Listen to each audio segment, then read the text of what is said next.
Up first is Stark on Raynor, Tomb of the Spider Queen. We got ourselves a Silver League Raynor here to start out with. Tomb of the Spider Queen, good map for Raynor. Hoping, of course, to see some of that Seasoned Marksman. Stark says that this is a quick match game. He's playing Raynor. I'm trying to be aware of his positioning, minding the focus fires, or at least getting my auto attacks out there as much as possible. Good on ya. I usually play support characters, but after seeing a few Raynor replays and solo Q&A, I decided to try him, and I'm having a blast with the good commander. Good.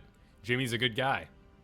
I'm having several issues with my MMR. I'm stuck below 2,000, while all my friends, most of who I taught how to play, are at least 200 points above me.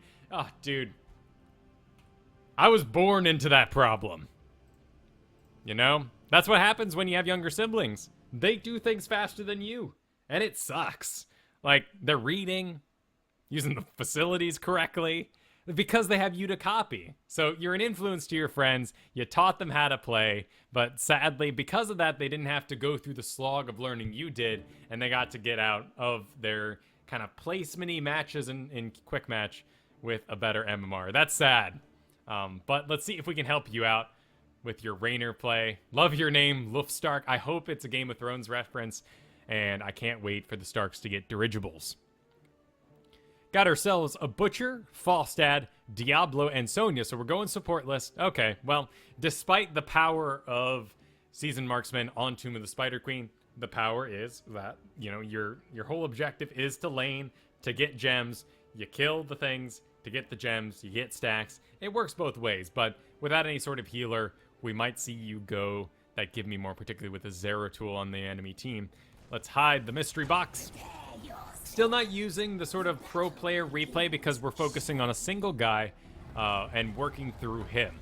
If we do more pro replay reviews, we will definitely use that sweet UI for observing here. But here we are. We're on our Raynor. We're moving out. Enemy team, Asmodean, Zeratul, Johanna, Muradin, and Vala. Pardon my shock. I love Asmodean. I really do. It is not a, it's not a jab at him. It is quick match. I just don't get to see the poor guy anymore. Maybe it's my league. He's just out of style. He seems to be still suffering from those taste for blood problems where that's not adding to his damage when he eventually gets the black pools. Pretty big shame there. Whoop, that's not working for us. Let's take a look on the old talent bar and give me more. Good choice. I agree with you. Got yourself a Butcher in lane. Butcher, of course, doesn't want to be alone here. Falstad, a ranged support, could be by himself. Yourself could be by himself. I'd like to see you with the Diablo as well, because Diablo needs to get those stacks for his souls to work out. Butcher needs stacks too, so there's a lot of people you can help babysit. But nothing too big going on right now. Good of you to avoid going in that bush. No idea it was around the corner. Johanna went in there, possibly by herself. But always good to play it safe and hang back. But here's our lane. Of course, if you can, before the minions actually spread out in the beginning here, hit them with that penetrating shot in a straight line and kill as many as you can. But you're going a little deep there. Not a big deal. Remember, we are now, thanks to the scaling map, 8 equivalents. We are level 8 characters, and all the towers, forts, everything like that still count as their original value. So walking into a tower range is even less dangerous than it used to be. So no needs to worry about that there. I forgot our little text to let anyone new coming by. Let them know what we're up to here, but that doesn't really work there, does it? So let's see if we can move this guy. Yeah, we'll put it, yeah, right there. Right there. Cool. Getting your well? Good. It takes you up back to full. Good reason to take a well. If you can't get back up to full health, don't use your well unless there's some sort of objective happening that you need to get yourself to. You need to be part of a team fight right outside the gate. Otherwise, hearth back every single time. Save your well for later, for when those objectives go down. Really, really important to hold on to those wells in situations with Cursed Hollow. And oh, why, Butcher? Why? Oh, why, dude? Well, that hurt my soul a little bit. But Silver League, it's gonna happen. Sonya getting her groove on. Good excuse for her to be spinning right now. 2 heroes in range for her to hit. Sonya, some amazing heal power. Talking about that whirlwind. 20% of the damage dealt turns into health, and that is tripled versus heroes. So that's why a spinning Sonya, you want to walk outside of her when she starts spinning. Get out of that zone. Vala going in, being pretty aggressive, but not letting loose any sort of spells. But wow, a great Asmodan slam coming in the back there. And we're a little bit exposed. We know when Asmodan is out here, he has returned to the top lane. Here comes a real big push. Luckily, Give Me More. Oh, so great. What a wonderful talent. Probably my favorite talent in the whole game. Just throwing that out there. All right, well, Butcher getting deleted once again. Can't really blame him there. He shouldn't have been that far out in a lane of 3, but 2 characters were a surprise to him. Reading the mini-map, we can see that, you know, maybe that shouldn't have been such a shock to him. Such as, suddenly, we are missing 4 people on the map, and Falstad was pushed out. We can count Muradin. There is our Johanna. Our Zeratul, of course, going to be invisible after a couple seconds, so we always want to just be aware of where he might be at the time being. But let's get back to Lufstark here. Targeting to Johanna. Not exactly who you want to be on here, but no one else to target, so no harm done. But you're once again going pretty darn deep. Good excuse. Yeah, stand your ground. Why not? Shoot her in the face. Here comes a bit of a ball your way. Give Me More once again. Gonna top you off quite a bit. Not top off, but get you back above the blood in the water sort of line, which is what I'm primarily concerned about. If you stay above half health, you're not gonna attract the notice of those stealthies, like a Zeratul here, a Nova, maybe a Vala. They won't be as aggressive to dive on you. Diablo doing a pretty good job controlling himself and not getting too deep there and actually protecting you as well. But this is a good map to, when you're reviewing your own replays, this is a good map to go ahead and use your keys so you can only see what's being seen on your side. That is, so just so you guys know at home, if you ever want to watch your own replays, up at the top here, we have the 10 characters listed out.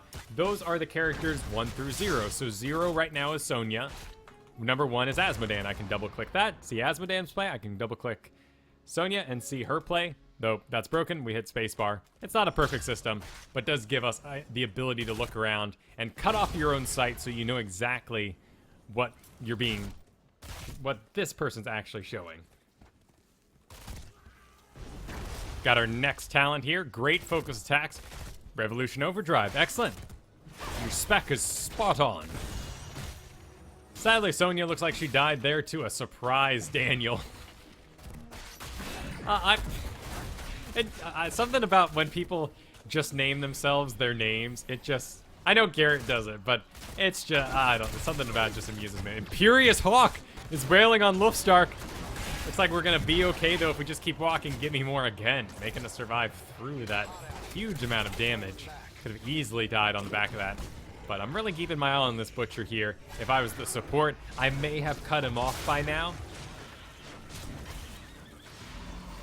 And by that meaning, I'm just not going to give Butcher any heals because he's making poor decisions rather constantly. Sonya, though, is getting, you know, pretty deep, being rather aggressive in good ways. I've definitely throw some heals her way and make sure she keeps going. Muradin from the side here probably has his double stun. Might not. This is Silver League, though, but we do need to be careful. And let's see here. Muradin. So Muradin, Piercing Bolt, that's the one that most Muradins are going to go for today. So just kind of keep it in your head.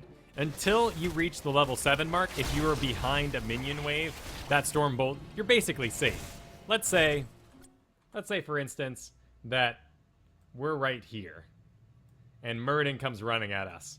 Cool. We're safe, basically. We have this minion wave to absorb that Storm Bolt if it were to be thrown at us. But come level 7, a tricky Muradin will stun you through a minion, completely catch you off guard, and get the kill in the background. So something to be thinking about all the time.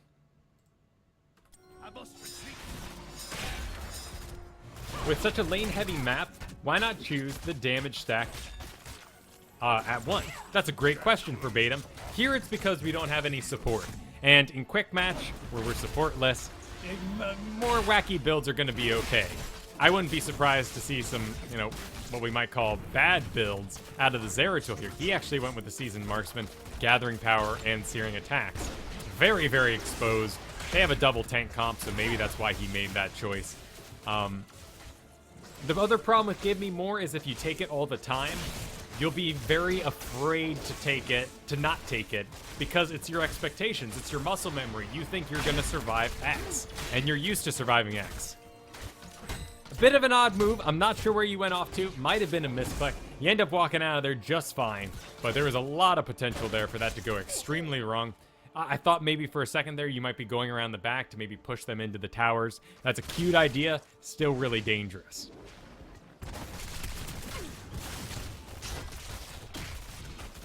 So be aware of that. If you're a Rainer at home and you want to take Seasoned Marksman every single game, do it. Awesome. You might struggle a little bit on some of those maps where you can't stay in lane the entire time, but it won't be such a huge sacrifice to you. The Give Me More is a crutch, and I love it. I love it because it informs my supports that they don't need to send heals my way. I'm going to take care of myself. That gives power to my supports to support something like this Butcher, perhaps, or maybe the Sonya. More priority targets that could use a Divine Shield rather than watching off of my buns.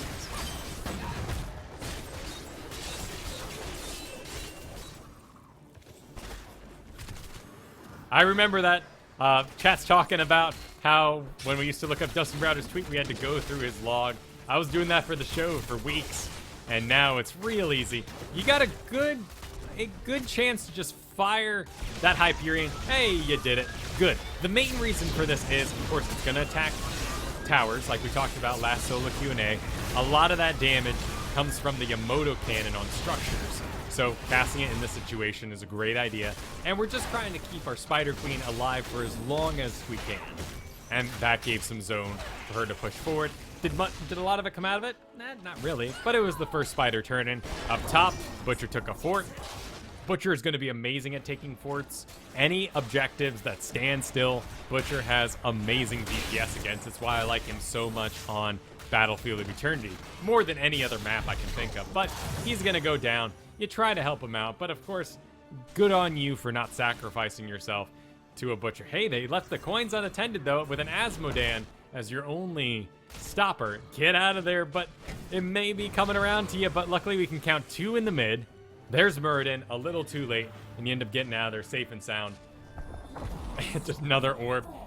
Asmodan. Metal. So far, you're doing awesome, dude. This is really great. You're playing safe, using your spells when you need to.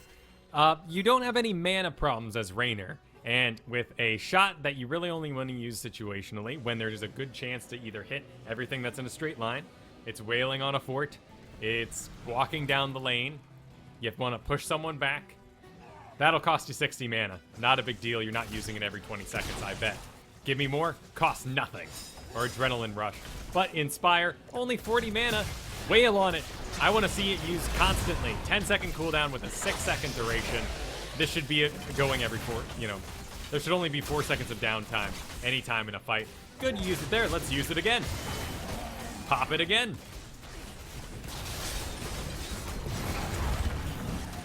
I mean, if you're looking for some bonus DPS, that's where it's sitting right now. Is Overdrive is awaiting a decent Hyperion. It's gonna go wail on that. Yep. Nothing really to fire on there, but here, gonna get a fort most likely. Let's stand and fight. You got a scared Diablo, a scared Butcher for no real reason. 2 are down right now. They should be wailing. Shadowstalk Zeratul. Weirdly enough, a bit of a surprise there. Takes you out. I can't blame you at all. I wouldn't expect a Shadowstalk Zeratul anytime. Butcher overextends. No surprise there. Falstad needs to help out with this Diablo, but he ends up getting the kill. A bizarre Flame Breath. But he ends up canceling it early. As we talked about in previous episodes, the power of the Lightning Breath is that he becomes unstoppable. Check out my last solo Q&A to kind of see some of that in practice. And also the zone you create. So let's say my guys are turning in here, I see the whole enemy team making their way down this way. I might, as Big Dibbles, throw out that Flame Breath right here. And just for no other reason but to secure this turn in, secure a boss in the background, that's a good place for it. It's a scary, big ability that might scare away some incoming interrupts that might come to your team.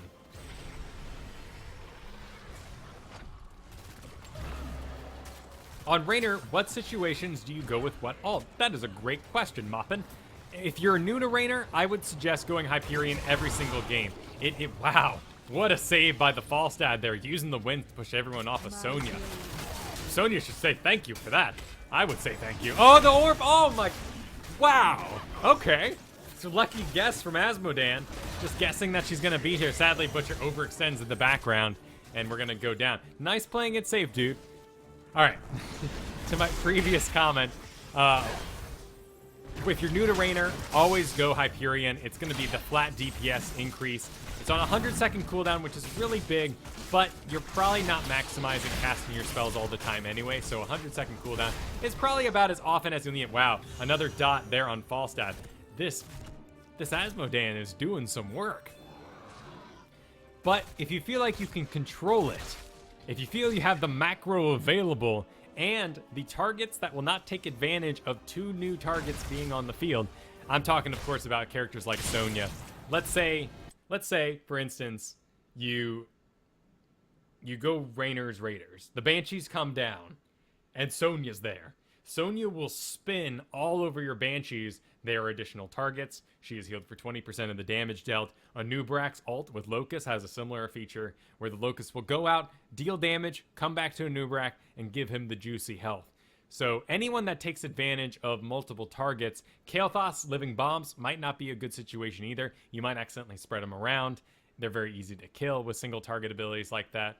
But if you're up against things like maybe a Vala, she can take them out too, but it's a lot of direct damage. Jaina wouldn't want to blow her big spells, her Blizzard, and everything else just to take out 2 Raynor's Raiders. So the idea is you get the Raiders out, they come on down. Ooh, let's say, we got the enemy team right here, and your priority target, let's say, for instance, you really hate that enemy Nova. So it flies down, and you need to get it out. You have to have a target, an enemy hero, to call down the Banshees. So they fly down, and let's say we got Muradin in front here. Cool. We use Muradin to cast Banshees to get them out in the field. We are then not going to target Muradin at all. We're going to press R and move the Banshees over here. Just by pressing R and selecting the ground, we move the Banshees, kind of like recast. Just how, all the sort of summons that can be controlled work, like Jaina's Water Elemental. And so, here, now over this obstacle, it is less likely that melee characters will be able to access them. We have some sight issues if a ranged character wanted to kill them. And then from the safety of above an object, we wail on that Nova with the Banshees. This, of course, is not the perfect example. In fact, look at this right here. This would be a great place to park some Banshees. And, in fact, my favorite place for Banshees used to be Haunted Mines because of those big old walls all down in the underground. And in fact, you could see over the walls. Banshees give sight. So let's say I'm in this situation. We're doing a big team fight here. Let's say we're trying to kill this fort. So we're moving on this fort, but I'm curious to know if Asmodan or someone is making his way from the top. So I cast Banshees on that frontline Muradin, and then I move them over to here. And that gives me sight of this whole area and access to attacking someone who might be coming that way. I can fly down this way and start attacking here. Banshees will do more single target DPS than a Hyperion, but a Hyperion in general, use it. It's going to make you look great, and any map where you can enjoy a push mechanic is going to help out. And in fact, off the top of my head, I can't think of a single one where you wouldn't want to destroy some forts. So yeah, Hyperion basically every time.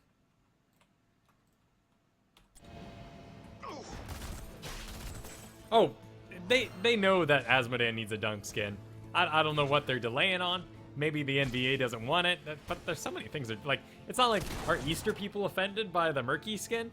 Could be. I don't get easily offended, so by random stuff like that. I mean, we all have our buttons to press.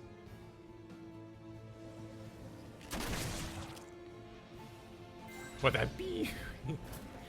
We'll get a Kyle voice pack for the game, just for Raynor though. And every time you die, it'll say, good, that was good. You should have done better. All right, here's a decent situation to use the Hyperion. Is it going to get kills? Nope. But it seems like we have a lot going down the middle here, and we are in a bit of a bind. There's the Zeratul. Nice wiggle, dude. If I could have made one change to that, I mean, you dodged a killer there. Zeratul died. I'd love to see your push off cooldown. So it's more, that's just going to take muscle memory. But the second you get popped out on, push him off you. Get him away. I would have loved to see this, of course, cast anywhere right now to increase your DPS. But in this little moment he came out on you, you walked outside of your Hyperion. And there's always a chance, if you walk instead with the Hyperion, that the Hyperion's little reins are going to come down and kill that Zeratul. So just a little note there. I'm impressed with your survivability. Nice wiggle, nice reaction.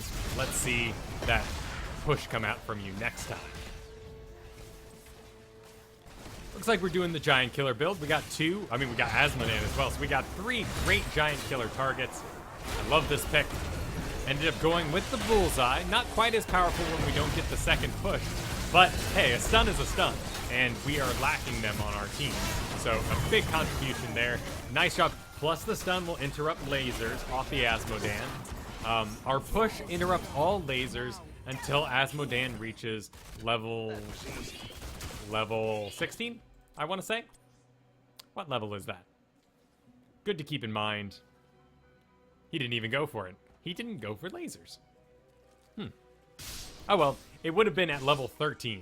So up until level 13, Rainer's push interrupts any abilities that you stand still for. So mosh pits, Nazebo ults with the Ravaging Spirit, Asmodan lasers, these will all be interrupted by a push from Rainer. Then, once Asmodan gets his ability to walk March of Sin at level 13, he will no longer be interrupted by your push. That stun is a great pick. And still not a bad pick. And, you know, you don't really have enough slows to really take advantage of the Executioner here.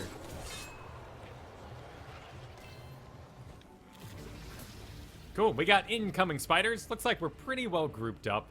We're missing Butcher, but he's been dead all game, so I don't feel like we're really behind at the moment. Zeratul is top, good. Falstad's off by himself, not a big fan. We should be grouped up here, moving around the map. We have excellent pushed out lanes, so these spiders are spawning way out. All right, here comes some incoming. You know, in a panic here, it might be worth throwing out the Hyperion yet again, just for some bonus damage. You're about to die, and you go. So, with death here, and we're getting into the higher numbers, you're dead for 41 seconds. By the time you spawn right across the map, you'll probably be Hyperion ready.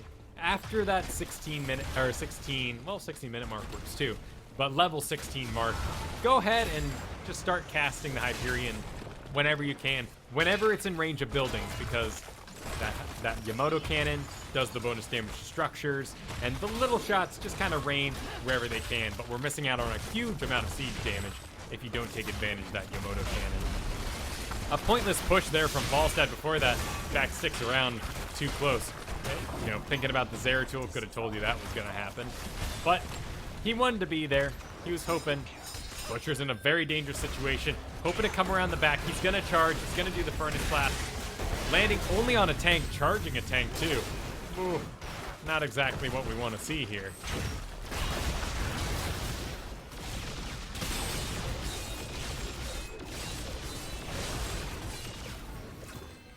Right, so I agree with the bullseye pick.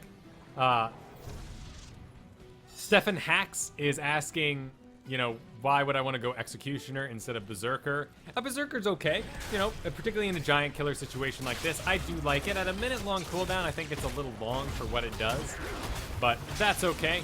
All right, stay calm. A little bit of misclicking there on the lane minion, and we end up losing the Butcher yet again. We have a push ready.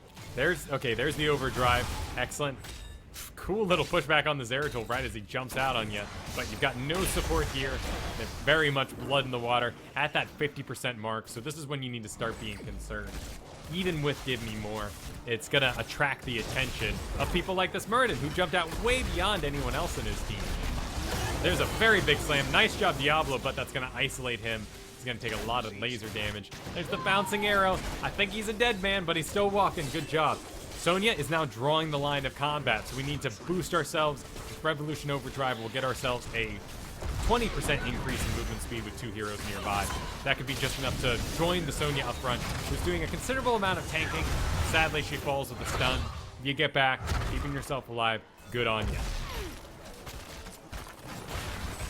So we were about to talk about how Executioner works and when would be a good time to use it.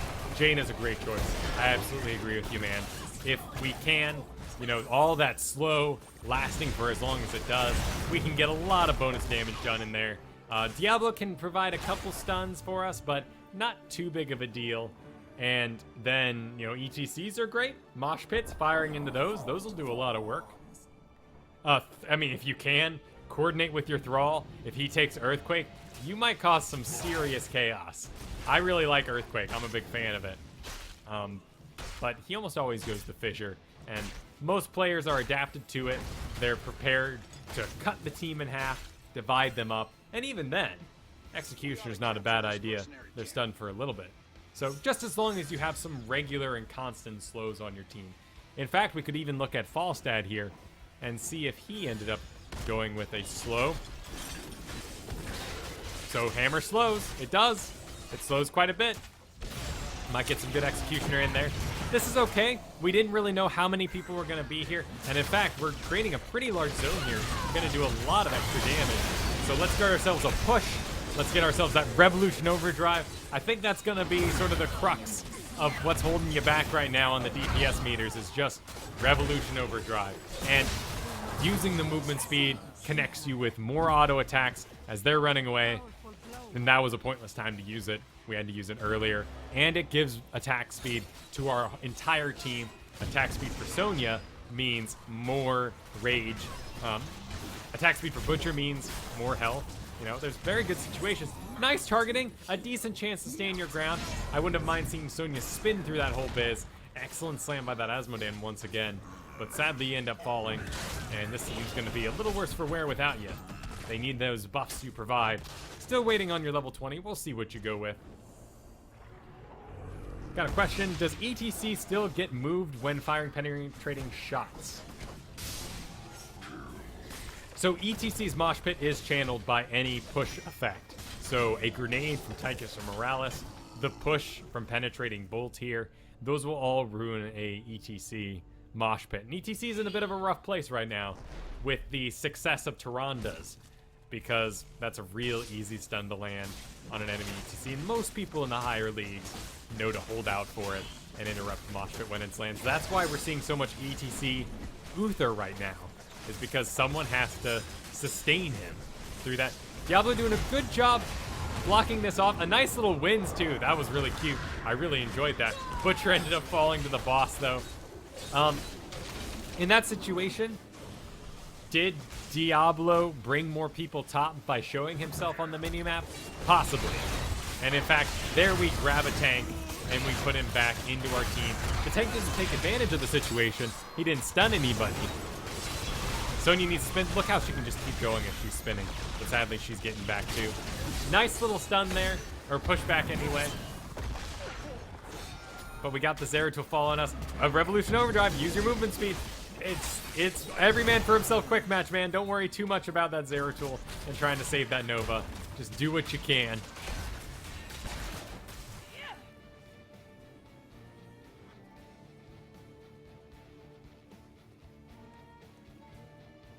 Well, we're at a bit of a waiting period. We got map control, thanks to this boss pushing along.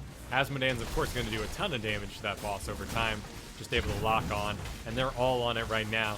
And the only thing we really have to have happen, or to make happen in this instance, is taking the bottom siege camp, clearing out bottom for those gems, and getting turned in. Got 23 on Diablo. Suddenly, you guys reacted a little too late, just in general, as a team. And this turn-in could be a little dangerous. We're going to be okay, luckily, though. But oh, hey, there's a last-second Zeratul popping in. Luckily, he gets himself out of there. Too aggressive of a flight path for Falstad, but it ends up working out okay for him, luckily. Butcher heading down. Hopefully going to join the team fight here. Still really, really want to get turned in. Diablo sitting on quite a few. Not quite a cap, but with our Luftstart here, might be able to get it all finished up. Ooh, give me more doing some serious work. But sadly, another Asmodan slam comes through. With Falstad here, Falstad ended up taking the Nexus Frenzy. Oh, wait, no, we're on the wrong character here. I was very surprised there for a second. He ended up taking the Wind Tunnel. Something to consider when thinking about taking a level 20 talent that affects your level 10 ability. It's Hearthstone. It's value. You're picking 2 talents, 2 cards, to do 1 effect. If you are playing a deck and you have to spend 2 guards to kill 1 minion, that's bad value. So think about abilities and talents as value, kind of like we do in Hearthstone. A Jaina Blizzard that hits 1 guy is poor value per mana point spent. A Jaina Blizzard that hits 10 guys, that's amazing value. Great damage per mana point spent. So in this case, by investing 2 talents in a single ability, instead of taking a passive or another active ability, he might be limiting himself here. Granted, he's had some great success with the Mighty Gust so far. It's on a 40-second cooldown. It's a bit better of a situation than some of the other abilities might be. Such as your Hyperion on a 100-second cooldown.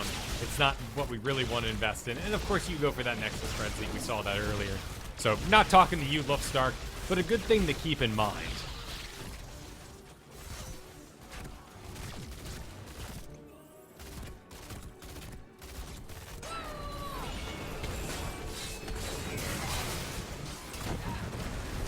Nice pickup by the Diablo. Sadly, the wall is down, so that's not really going to do much to the enemy Paula.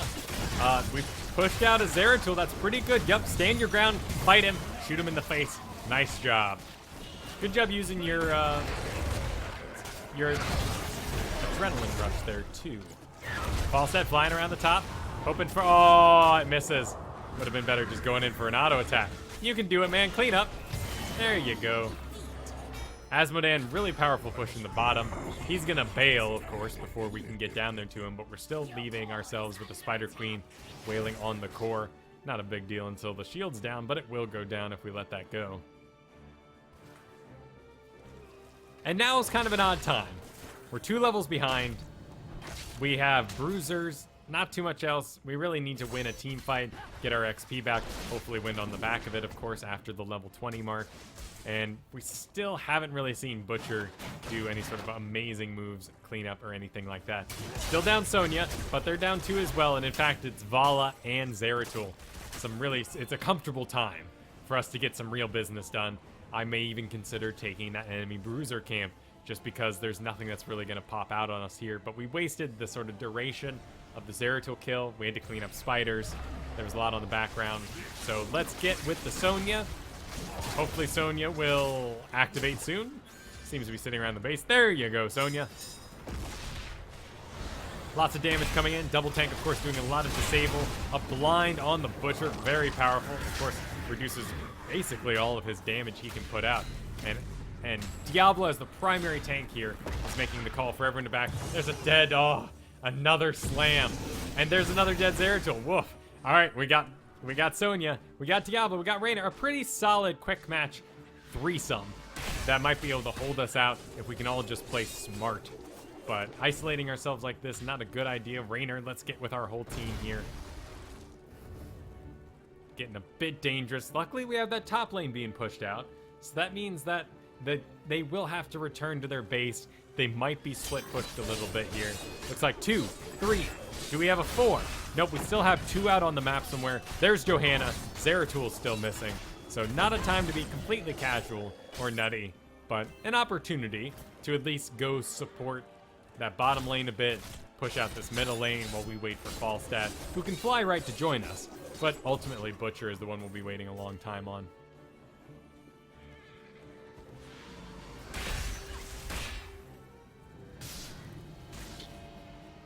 We got our reprieve.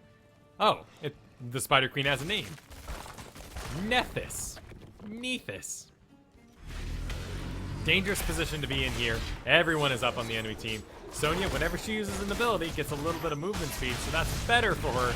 But Diablo, no damage mitigation at all. Just pure health without any sort of support. Hey, I like your position a lot here over the wall. Super safe, very creative. Could have just ended up there by accident, but I liked your position nonetheless. Yeah, nice focused attack going off on that Zeratul, cleaning him up. Nova wants to keep it going, and therefore that means you do too. Until your front line falls, might as well keep the magic happen. Nice job by the Butcher there, finally delivered. I guess it was just a matter of time. And here, with 2 dead, 1 dead for us, it's not really a point where we want to just kind of charge in. They still have Asmodan, who's been doing great on his dunks. Another great dunk, sort of predicting that Sonya was going to run for it. And we have 2 tanks to sort of delay us off the timelines for Zeratul and Vala, yes. Oh my goodness, what resulted in this situation? Let's rewind. This is not what we want to happen. Okay, so we're making our way. Sonya's getting wailed on. We joined the Butcher. Excellent. Diablo's made a call. Doesn't quite have the snag on. 2 down though. Decent. There comes the Johanna. So there's a chance that they might turn around on us. But you turn around and fight. That is good. There's the overdrive. A tiny bit late. Not a huge deal. And the stun goes out on Butcher. Asmodan, you dick. Throwing out yet another one. We have 20 seconds. We could wail through boss. We need Butcher in the worst way to be here for this. Asmodan can, of course, chuck those balls into this pit and make sure if anyone's actually taking that. So they have a good place to scout it out. They have 2 tanks. This is a race against time for sure. Wail on that overdrive button. Very good. Here comes the fall stat. Here comes double tank. A little overexposed. Possibly a slam coming in on you sometime soon. And oh man, it looks like this is where you guys are going to end up losing it. But actually, Sonya spinning all over. Standing your ground. All right. Okay. You had a Hyperion. Wouldn't have been a bad idea to Hyperion this whole area. Not bad. If I could have repositioned you guys in that moment, I, of course, wanted to put Diablo here. He's a little low for this. I wanted to put Sonya in front of you too, and I wanted to see you get to the back. Raynor, your maximum damage, your maximum range, all the way back here. Giving some sight around this back corner here, but also still in range and safe if things run through this bottom. So not an ideal situation. A bit of bad placement got you killed, whereas Diablo, who should have tanked it, ended up escaping through the side. At least I think he did. He may have refreshed, he may have respawned. Nope, he's still got all his souls. So it looks like we called that correctly. There's that lone catapult making its way. Not gonna do too much damage, no worries there. Yeah, both Spider Queens can go a while, can't they? And it's a quick match, you know? There's no support. As soon as people win these big team fights, they're all at half health and they can't push the core on the back of it. Sonya's got this. We can all just assume that this is just her biz. Clear out bottom, clear out mid. She will be able to, at this level, certainly spin to win this entire camp all by herself. There are other places for us to be.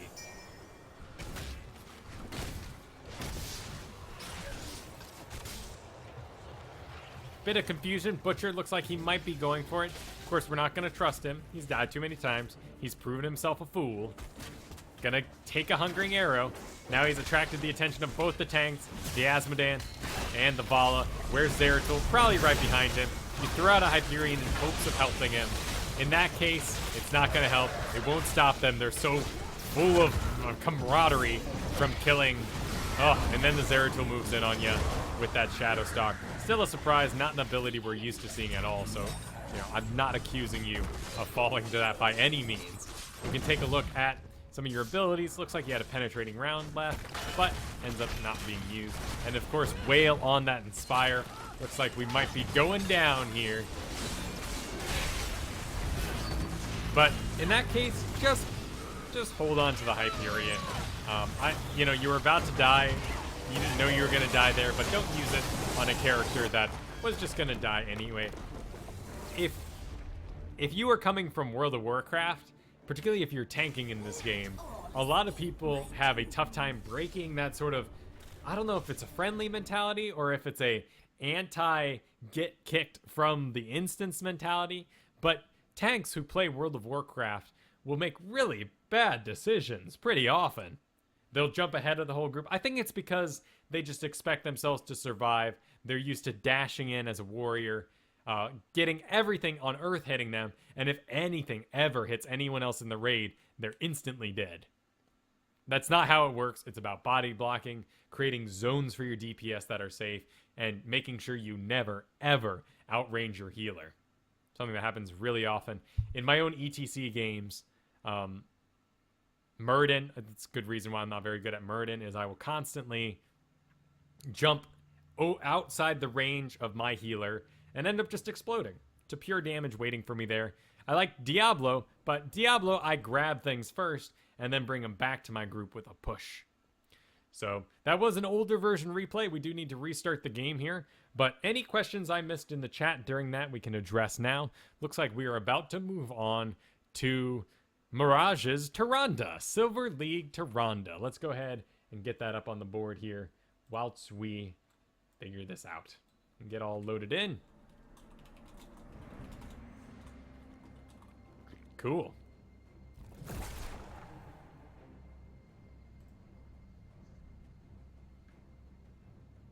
Right. I mean, the boss at half health, that was a bad call. They were going to mobilize. We wasted... Basically, it was a good time to do it 30 seconds earlier when Val and Zeratul were still dead. We made the call way too late. It didn't really matter because we were all at half health.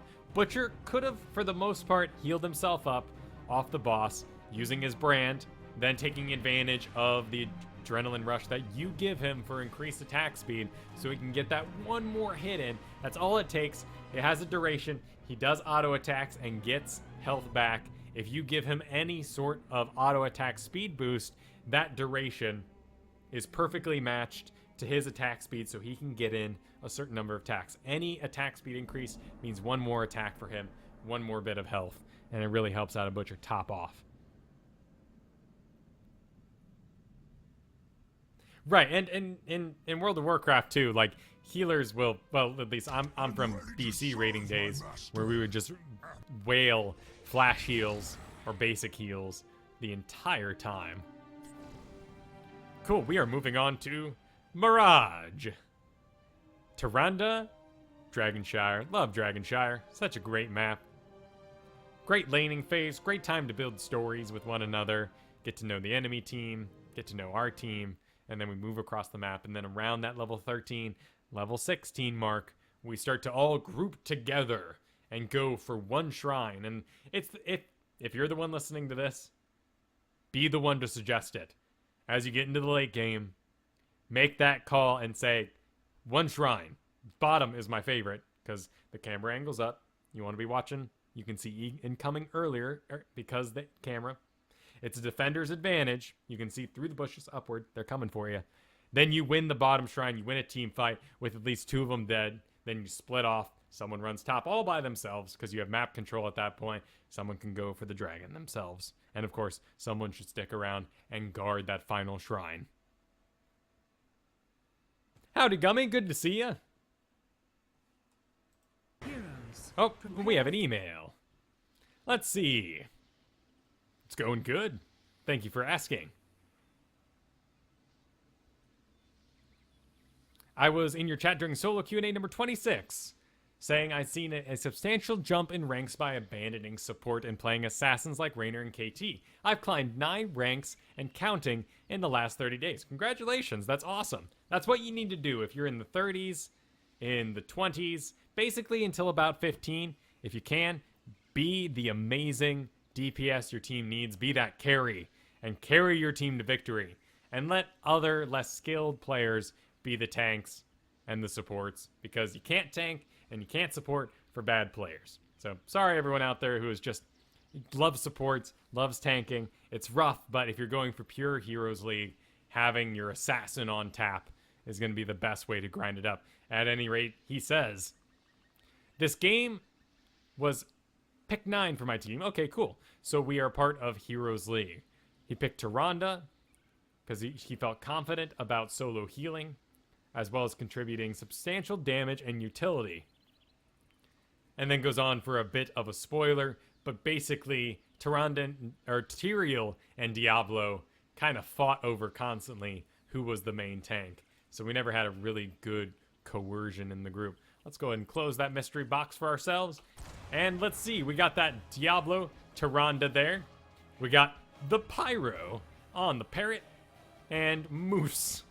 Moose the Rainer. Wow. Basic skin Diablo, huh? Not inspiring confidence there, but I mean, Tyrael's looking pretty fantastic. I'm a big fan of the purple. Good on him. Battle commencing in on the enemy team, we got ourselves a Zagara, a Skeleton King, a Johanna. Johanna Skeleton King. Wow. Taking me back a month there. Jaina and the Monk. I guess it's been longer than a month, hasn't it?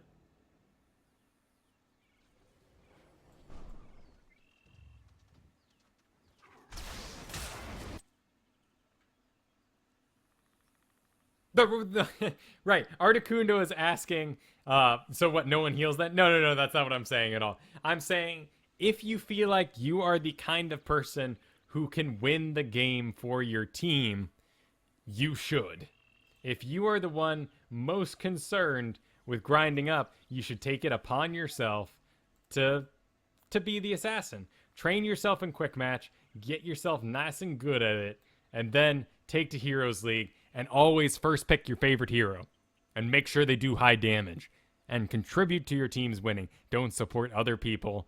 They can fill those roles. And if you're a giver, I'm a giver too. Like, you get in, you're like, I can fill guys. You know, I love this game. I just want to help out however I can. That's not the right mentality. You should pick exactly what you know you're best at. And the people who are less confident, less skilled than you, they can be the ones to fill. Really, the only difference is Uther. Who doesn't love an amazing Uther who is on top of all his buttons? But let's get back to Mirage here. Mirage.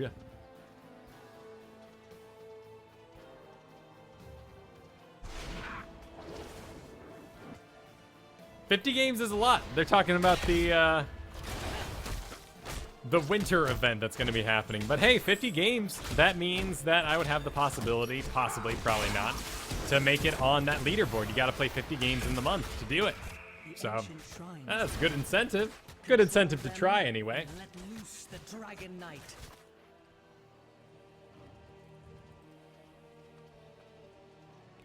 All right. Dragon Knight's coming up. We missed a stun. No real information beyond that in the beginning of the game here. Let's take a look at your spec. Cool. I like it. Nothing wrong here. Activate the shrines and the dragon's power. Just make sure you're using it. I mean, that'd be my one thing to say about taking the Ranger's Mark, reduce the cooldown, is if I'm not seeing you use it every time it's on cooldown, then you're not taking advantage of the talent. Anything else would have been better. Reduce the, the mana cost, increase your auto attack damage with, it's not a bad map. Oh my god. Well, they took that kind of fast.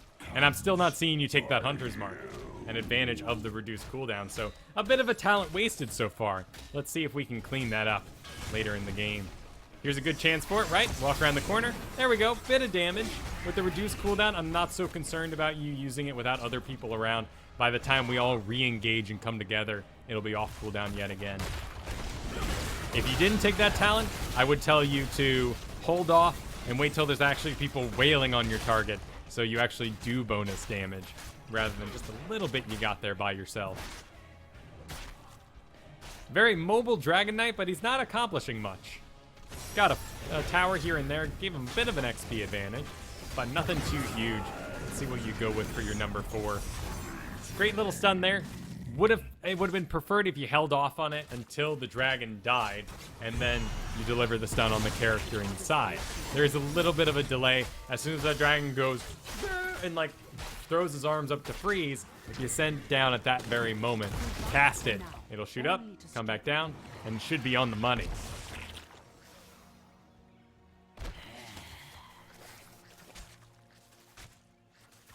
Right, and it is a free spell. Hunter's Mark costs you nothing, no mana at all.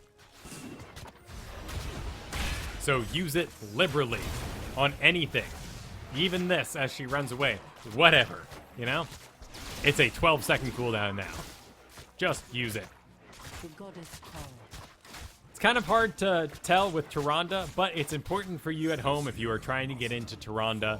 Note that Light of Elune heals yourself for the set amount, but also heals the ally, so you never, ever, regardless of any situation, want to cast it on just yourself, by yourself.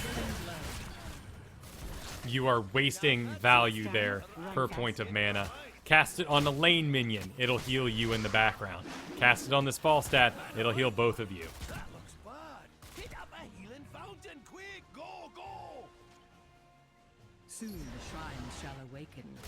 And two, I'm not saying that this is, there are other talents you should be going for. Just if you're going to take any sort of talent, make sure you're using it. Cute idea. Sadly, the Johanna there decided to turn around. No big deal there. Decent out, a little bit of damage, but we weren't going to get too much done. As soon as these shrines pop, I'd like to see you be in a bit more long range with the owls, because you'll know where they'll be down here. And if you have no targets by you, just shooting across the map, checking a camp, doing those sort of things are going to help you out a lot.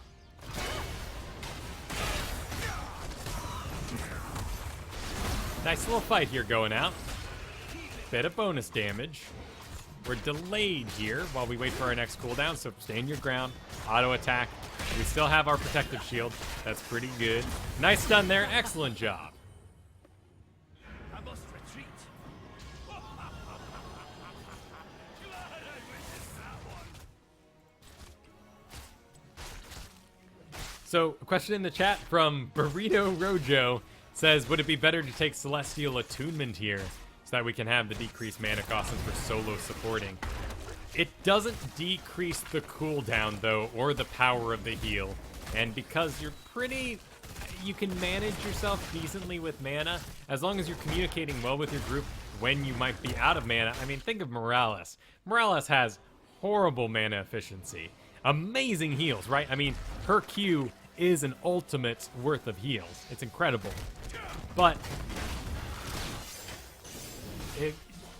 as long as you communicate with your team, that doesn't matter in the background. So I think communication wins out. I really do like Ranger's Mark here.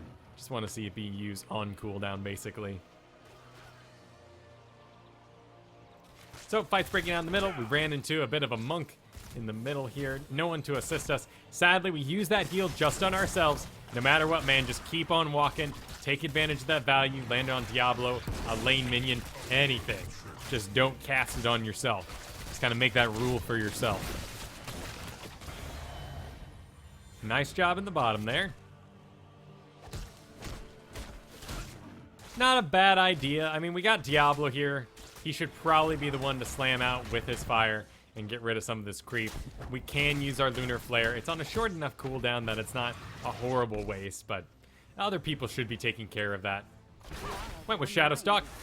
That's one of the main reasons why you can solo support as Tyrande right now, is Shadowstalk is an amazing ability that breaks combat because people go invisible, but also heals them in the background. So we get two sort of value powers out of one. Bit of damage coming in on us. I'd like to see you react a little quicker. Land that stun right behind you on the monk. More just a fear tactic here. Stand your ground. You got Diablo coming in with the push. Predict where the Diablo's gonna push. It takes practice. That's why we see it as a combo so often in games, because it's pretty easy to predict. It just takes practice to be able to combo up with that Diablo. Plus, little trick for you.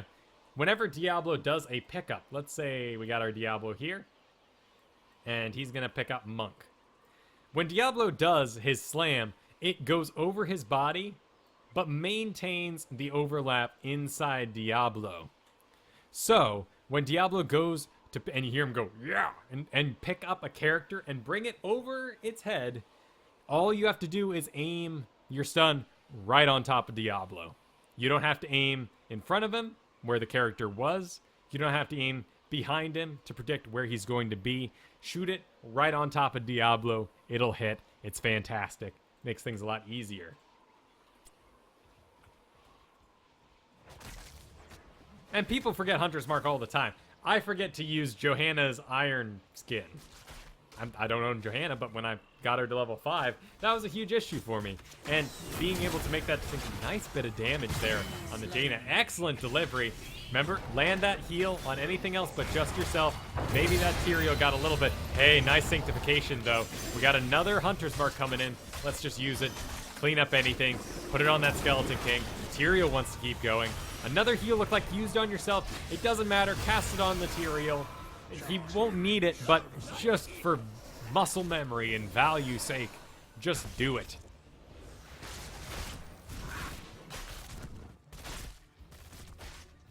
Looks like we're heading up top.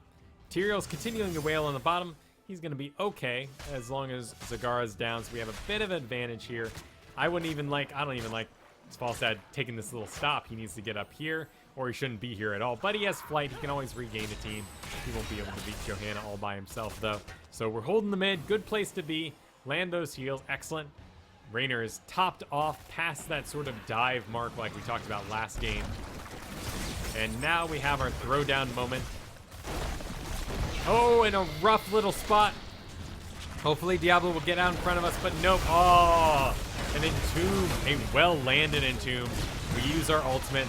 By the time we're back up, it's not wasted. Just a shame. Sadly, in the background, no one makes any advantage out of the Shadow Stalk.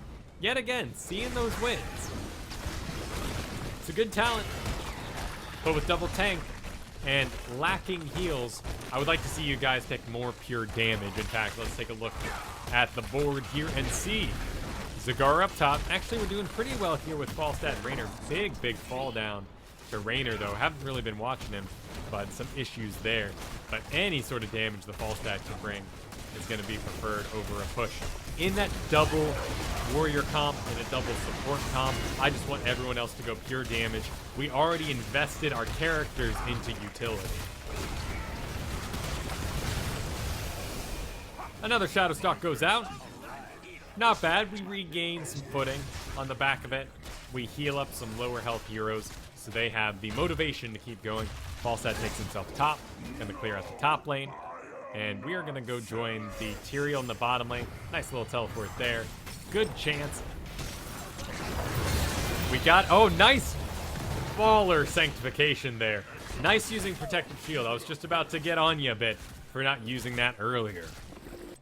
We've talked about this before. I'll make this quick. The real power of protective shield is 15% of the max health of an ally, which means it really should only be cast on your tank.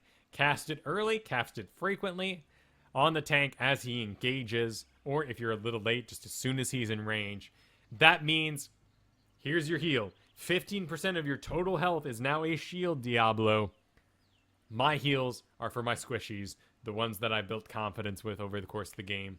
Raynor's okay. Falstad is going to get the majority of my attention. Tyrael, too, is doing a pretty darn good job. He's going to get my attention. In that last game, of course, if we were supporting that Butcher, Butcher's cut off. I'm not healing Butcher. He makes bad calls, and he's going to waste the value of my spells.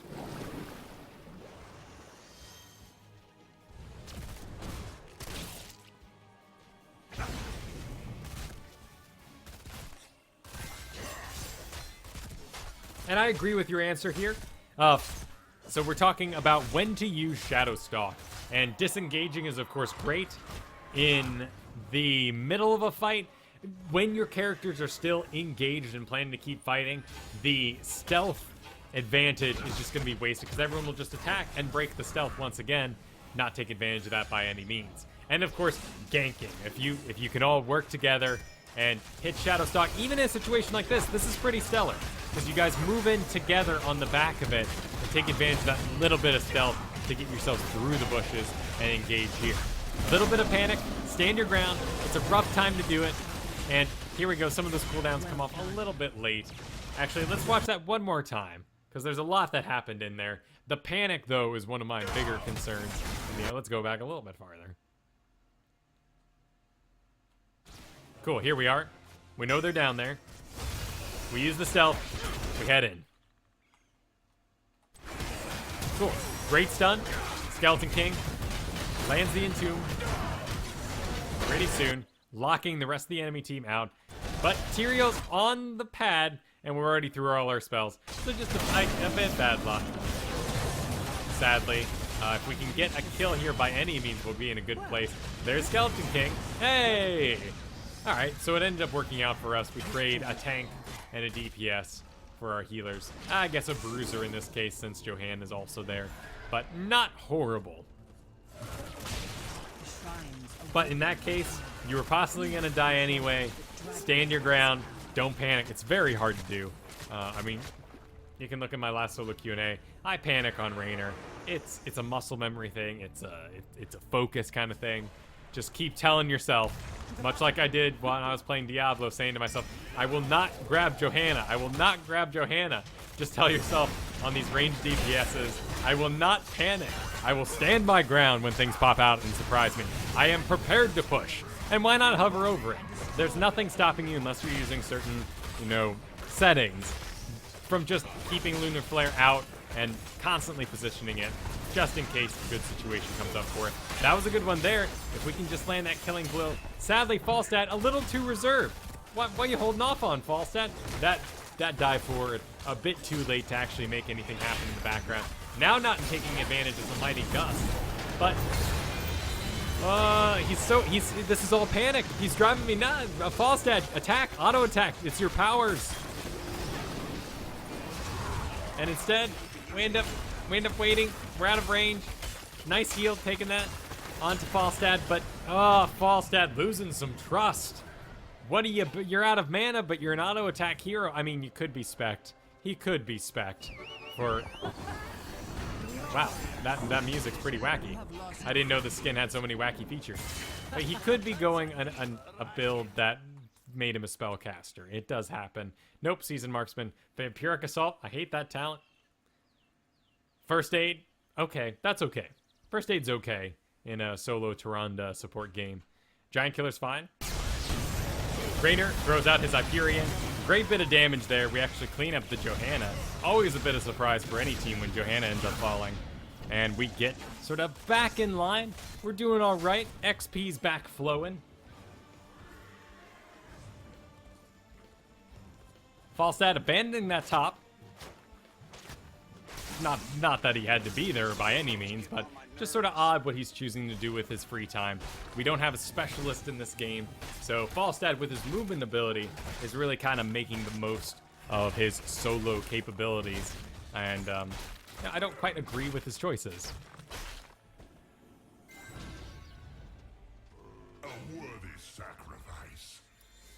All right, we're losing the bottom camp. Falstad battling for the top. We can count 0. We know at least 1 is on the bottom. Oh, that was a creative little move, Zagara. Ended up putting that Falstad inside the maw there to stop him from taking the camp. And she actually delays. Lucky for us, the enemy team didn't have anyone in the middle ready for that whole thing. Granted, with Johanna dead in the background, there wasn't really all the characters out on the field yet to make that happen. Falstad ends up falling, though. Lose track of how many people are actively active on the map. And now, once again, let's retreat. Diablo, focus up. Let's get back here and keep an eye on that turn in. The promise coming in. I just love video game names. What an odd one. Wasting a pickup on a Johanna. No reason for that. A stun, too. Most likely was going to fail. If our Johanna was twitchy enough, she was going to be able to hit Iron Skin in time. And in fact, let's just make that assumption about all future Johannas, that they will hit Iron Skin in time. Tons of damage rains down on us. If we were looking at the mini-map, we probably could have made a guess that much was incoming on us. Tyrael defending the bottom fort, but why? We need him elsewhere. On paper, this is a decent idea. In the flow of the match, he's accomplishing very, very little. That's true. He's farming up his sweet marksman stack. What a wasted ult. That wasn't gonna accomplish anything. Maybe at level 20 would have been a decent delay. Wait for Raynor, wait for Tyrande, but a single push just caused a single character, the Dragon Knight in this case, to take one step back. Though completing some decent damage, Tyrael a little undecided, Diablo, not really sure who exactly is going to be the tank here. Diablo needs to take that step to the side, get the body block off. But the monk was on point and ended up getting off his divine calm anyway, so nothing good would have come of it. No, this isn't decent. I was about to say this is decent. It's not. It's a bad Hyperion. It's a bad angle. It's gonna wander off this way, and that's not where anyone's gonna run. No one's gonna run up top. They're gonna get hit by a fort. Of course, cast it in the direction that the action will be continuing to happen in.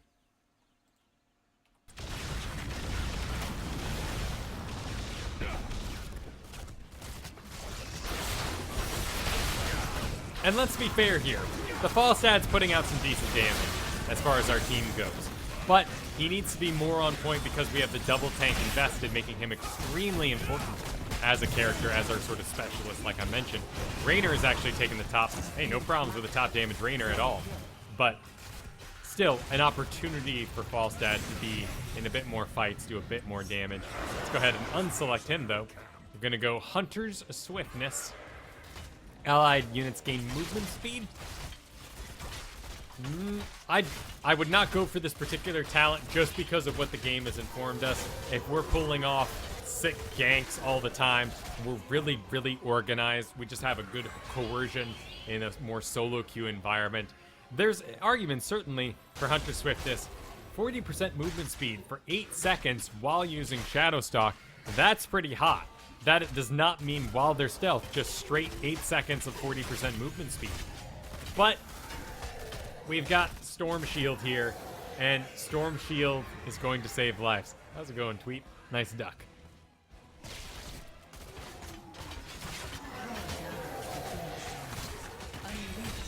So, Storm Shield, 100%. You're the solo support. Your Nexus Frenzy probably shouldn't. And the Hunter Swiftness just didn't, because we just haven't delivered.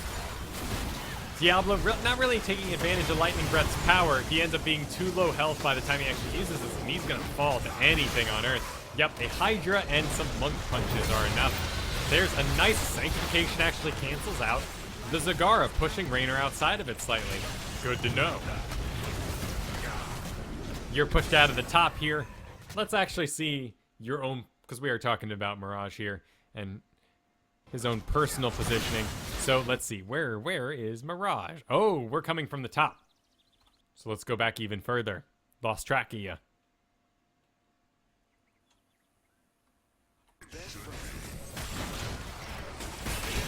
Cool. So you are all the way top, trying to take care of business. The Shadow Stalk was to help your players maybe get out, maybe engage without you, but I doubt it. You probably wanted them to run away. Instead, they took it upon themselves to try to kill everything. We don't land a stun. We don't land the shield on arterial. So we have two things on cooldown, and ultimately, Hunter's Mark is on cooldown as well. Bit of a shame. An opportunity there to hit the Lunar Flare on top of Skeleton King. Wouldn't have killed, probably wouldn't have killed him. Wouldn't have stunned him, he's ghost walking. But maybe someone could have cleaned up there. Who knows? Diablo lost all his souls. He's up here by himself. You guys end up cleaning up Zagara. So just down, even at the moment, a bruiser for a siege. Not a bad trade. And in fact, in this top lane, this is good business. We're going to get this fort, possibly. Derivo makes a good point. He takes Nexus Frenzy because he goes Battle Momentum. Battle Momentum. Amazing skill. Use it at home. It'll make you a wonderful auto attacker. Increased range on your Lunar Blaze, I'd say isn't your preferred pick just because you're not hitting your stuns with enough accuracy at this point. Later on, add it to your repertoire, increase your range, you'll get some surprising stuns out on people, snag people as they're getting away, be a badass. But for now, your accuracy isn't really high enough. I think Battle Momentum is a great idea for you, and it gets a lot done. Love Battle Momentum so much. And as Derivo mentions here, it pairs great with Nexus Frenzy that gives us increased attack speed, which means increased cooldowns for our heal, which is the only heal the team has, and an increased range so we can stay a little safer in the back. In a straight solo support situation, I do favor Storm Shield if you didn't go for the Battle Frenzy, but that Battle Battle Momentum is a good combo with the, well, I called it Battle Frenzy, but that's what it is. Once you've gotten Battle Frenzy, there's no reason not to take the Nexus Frenzy there. Alright, so we lose the top. Is attacking your core. Falstad's defending the middle. It's what there is to do, right? I want to see maybe the tank here. I want to see Raynor here. Falstad's very mobile. Locking him inside the base is a pretty big disable to him. He needs to be free. A free-spirited bird, right?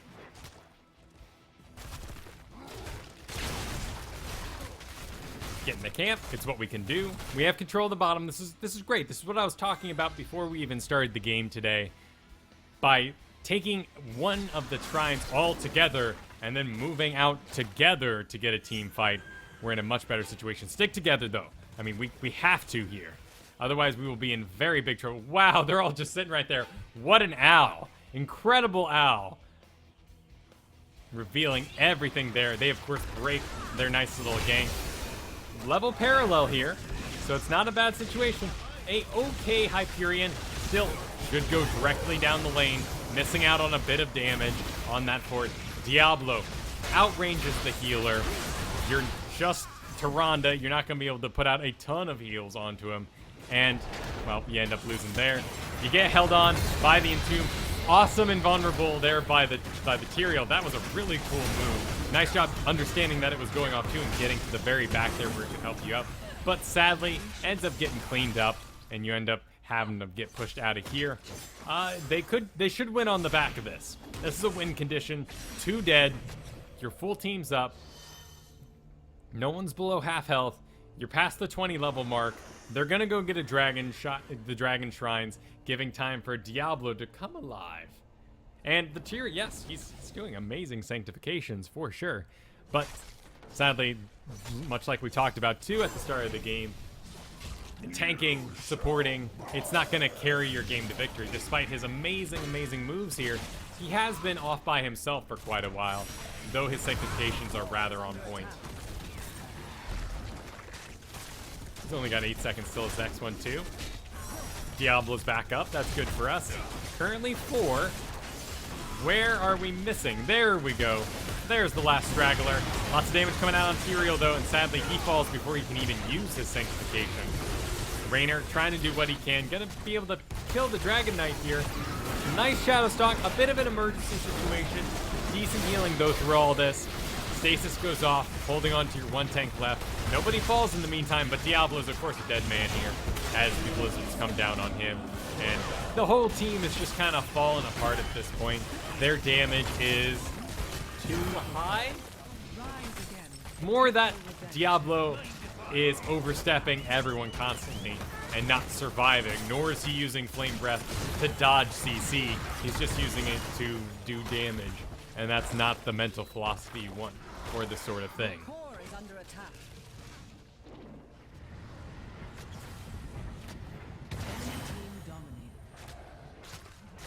All right, so, oh, no, Skeleton King. Oh my goodness. The Pyro, get on Skeleton King. He's gonna go for the core. You gotta push him. Use your wins. You gotta get him out of there. Nice job, dude. All right, connected lightning. You got no mana left. He's gonna run. No, he's coming back. Okay, so Tyrael does zone him out.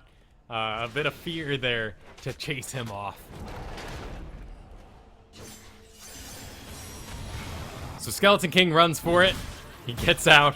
The enemy team manages to survive a little longer. They've got all their forts.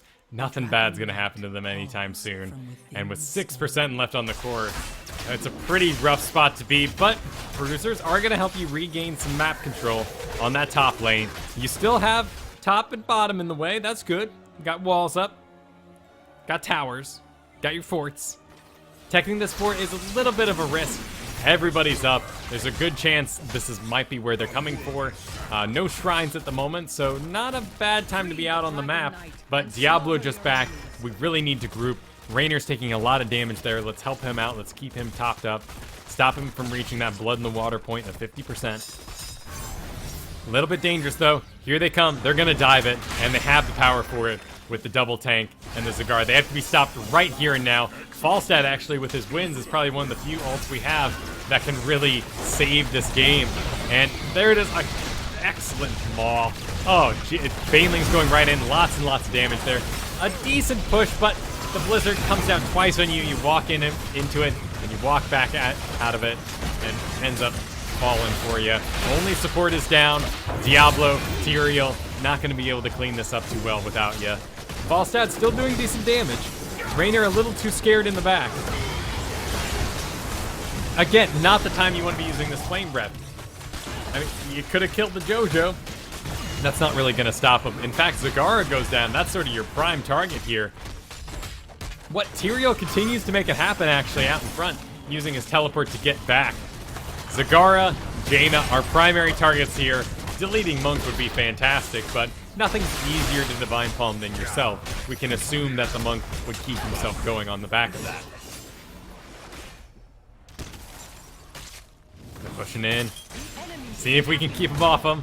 They still got Jaina. They still have a really core, good group of 3. Irish Fox, the Skeleton King, is starting to come back, and we're up to over 25% on the core health yet again.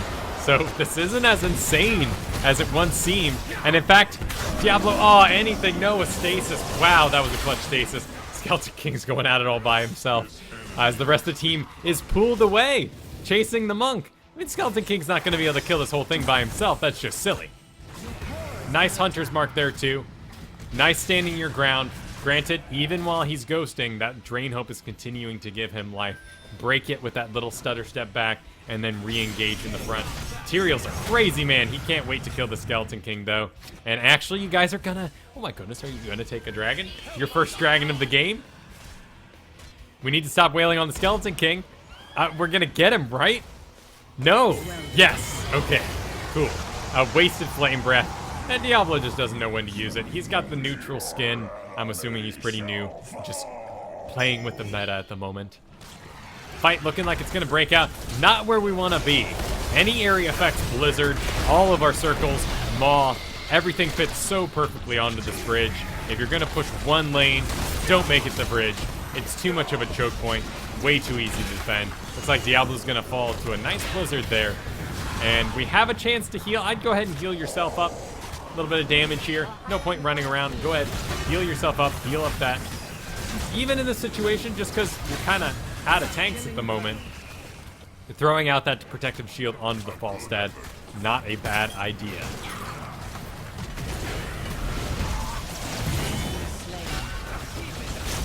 But we actually make some magic happen here. Diablo respawns, thanks to his trait. Very, very low in the background, but nice job using the heal. Not just on yourself, but on anyone in range. Looks like it landed on the Raynor in that case. Might as well Shadow Stalk here too, but that's mainly to heal yourself up. Decent chance for a stun here on this Zagara. Hopefully Diablo could deliver with it. A wasted Fire Breath yet again. Kills the Banelings before they can maybe connect with the rest of the team, but that's not really a preferred method to win with. Still 2 down. Oh, that's 3 down. No way. Are you guys serious here? The Dragon Knight, a 26-minute Dragon Knight, able to take the final game.